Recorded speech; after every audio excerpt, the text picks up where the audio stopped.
Welcome back, Sebastian here. So today I'm going to be going over some news from around the motorsport world. So of course, winter months, news is pretty slow, so some of this is fairly old news by now, as of the recording of this video, but still, I thought I'd take a look at it. So first, the Bahrain, the country basically, the sovereign wealth fund for Bahrain, has taken full control of McLaren F1. So they basically bought out the shares of the minority owners. Not really a whole lot to add beside that, other than it basically means that now the Bahrain Sovereign Wealth Fund has pretty much unlimited control with what they can do with the team. In somewhat related news connected to McLaren, the Neon McLaren Formula E team has announced that Taylor Barnard will be their reserve driver for this upcoming season. For Barnard, he was driving in Formula 3 this past year with Genzer, finished 10th, which is a quite respectable result.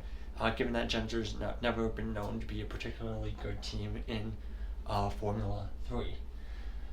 Moving on to Ferrari, Arthur Leclerc and James Wharton have both left the Ferrari Drivers Academy. For Leclerc, I'm not entirely surprised. He was never that quick, and always kind of felt like he was there because of his brother, Charles. This past season, of course, not fantastic results in Formula 2. But I believe he'll be back in the series again next season. For Wharton, a bit younger, a bit surprised that he's leaving the FDA before he gets to F2, F3 level, but that's the case. Two more drivers in the Ferrari Young Driver Academy. Maya Wurg and Aurelia Nobles will drive in Formula 1 Academy, which of course is the all-women's Formula 4 series. Of course, we don't know which teams he'll drive for yet, and I think for Wurg, she drove in Freca this past year, and for Nobel, she was in Italian F4, or I believe Italian F4. So I think F1 Academy will be quite a bit lower level than that, so they should both do pretty well, I would expect. Now, moving on to Formula E news, and news that's basically absolute surprise to no one. A Formula E race has been cancelled before the season's even started. The Hyderabad E-Prix was cancelled a couple weeks ago because of the change in local government. I mentioned this in my Formula E season preview. But of course, unfortunately, the new government decided that that money that was used to spend for the Formula E race was better spent elsewhere. So unfortunately, no Formula E race in India this year, which is of course a massive country. There's a massive motorsport fan base there, so it's a shame that they don't have a home race. Moving on to F1, and F1 are basically FOM are looking to upgrade their broadcasting, the way that they broadcast the sport, and they're looking at broadcasting it in 8K. So of course, currently right now, what's considered to be the class leading kind of spec is 4K, and even then, I believe my TV doesn't even have 4K. I'm still on 1080p. But I believe for Sky Sports, for both Germany and I believe in the UK, it is streamed in 4K. So they're looking at upgrading that to 8K in the coming years. And of course, for F1 TV, if you're watching on basically on Wi-Fi, it's still on 1080p. And I know, especially when you're watching an F1 race live, it's not always the smoothest of watch views, and with buffering and everything, so that's something that I think they should definitely prioritize in the future. Sorry. Another thing that was mentioned in this article that I believe was on Motorsport was that when you watch basically on from your TV, there's basically a 6-second delay from what's actually happening live on the track. And when you watch on basically the trackside TVs compared to what's on the track, it's about a 1.5 second delay, I believe is what the article said. And apparently FOM is basically looking at reducing that to less than a second, and basically making it indistinguishable. So that would be pretty cool. See that gap kind of reduced. So a whole bunch of things that they're working on to make their technology run better. So that's always interesting. Next, moving on to Williams, they've extended their Mercedes engine deal until 2030, which I think is a pretty solid move for Williams.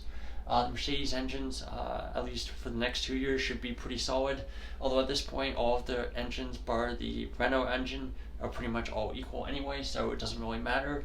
Of course, the big kind of test will be 2026 when the new engine regulations come in. Of course, no one's really sure who's going to perform well, but of course, Mercedes were the best engine by a mile in 2014. So, if you had to pick one team to do well with the 2026 engine regulations, you could definitely do worse than picking the Mercedes engine to be that best engine. Next, kind of not really Red Bull news, but basically another Autosport article. Basically, this was an interview with their technical director, Pierre Wache, and he was basically talking about how, in this interview, how active aero is a patch and not a solution. And this is really a big part of a deeper kind of issue, and this has really been, Red Bull has made quite a few complaints about this over the past year.